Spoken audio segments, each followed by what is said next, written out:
Hi, we are live from Florence, Italy, and we're going to talk to you about how our first 2.5 weeks have gone so far. Take it away, Henry.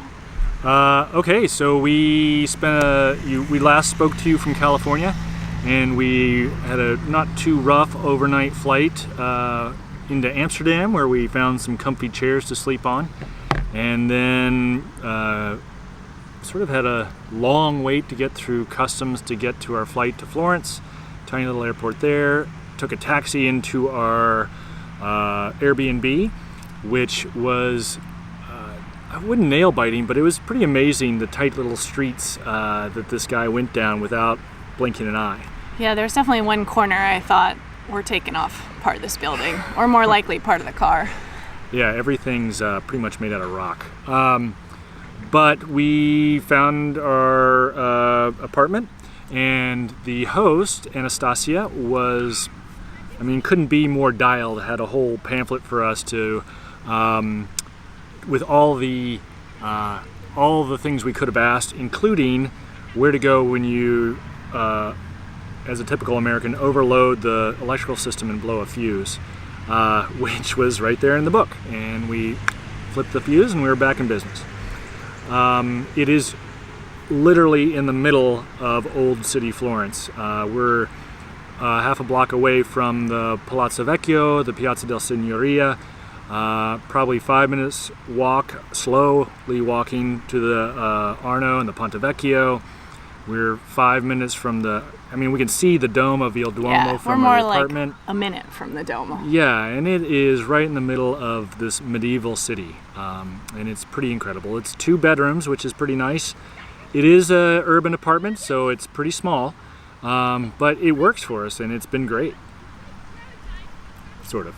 Yeah, no, it's been absolutely great, and it's a good location. We can walk everywhere, which is perfect, and we have space, and our next door neighbors, the first 2 weeks, the Dutch boys, were crazy loud all night long, but I don't know what happened to them, because knock on wood, they've really quieted down since we've been back from our weekend in Siena. I think Anastasia dropped the hammer.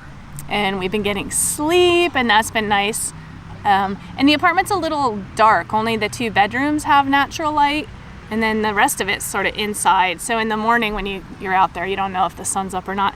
But it's working out great. I don't think we could have really asked for anything better. It has everything we need, and we've been sticking to home for meals for the most part, trying to save money by cooking. And we have a washing machine. It's good. It's great. Yeah.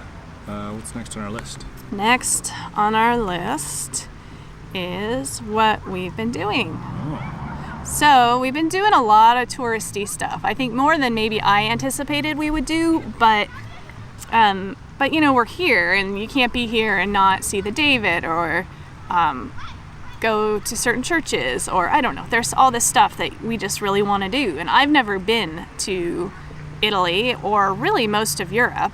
So for me, it's kind of like that, like Henry came after college and lived here and did a big trip, and I know other people have backpacked across Europe and things like that. So it's sort of that's me. I'm doing that now.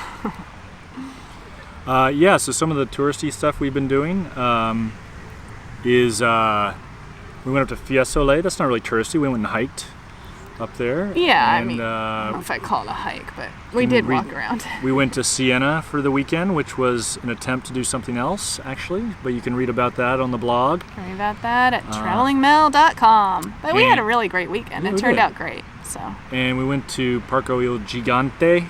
Yep, which was a high ropes, zip lining kind of place. It was awesome. Which was really fun, actually. Not very Florence-y, but yeah, definitely fun. The kids totally dug it. Yeah, we went to see the David, which is something I had never actually done, and it was amazing for me, at least. We went to see Il Duomo, the main part. We went to Santa Croce. We went to Boboli Gardens, and I feel like there's something else we've done in there. We went to La that- Specola. La Specola. And we went to the, there's a kids Da Vinci museum, like an interactive thing we did on our first day. That was cool. Yeah. And we definitely walked around a lot. So, But aside from that, we've been doing a lot of work. Melinda's been cranking out blog posts, so you can read about our adventures there, TravelingMel.com. And I've been catching up on stock footage and finishing up our US YouTube videos. So now we've been filming stuff, but I haven't been editing anything, so hopefully this will kick off our European series of YouTube videos. yep. And I've been writing articles for other publications as well. And pitching and Yeah, so we're open for more all that work. stuff. Not too much more though.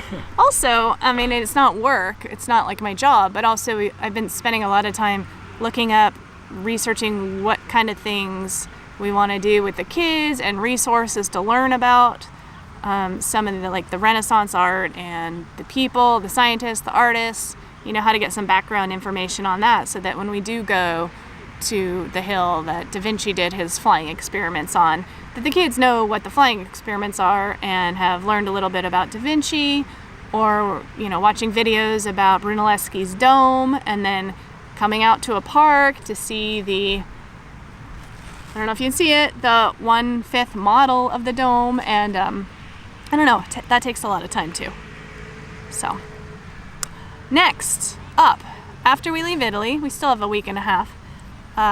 We are going to an island in Croatia, and it's off season, so we won't be like swimming in the ocean or anything, but it should be gorgeous, so we're looking forward to that. Yeah.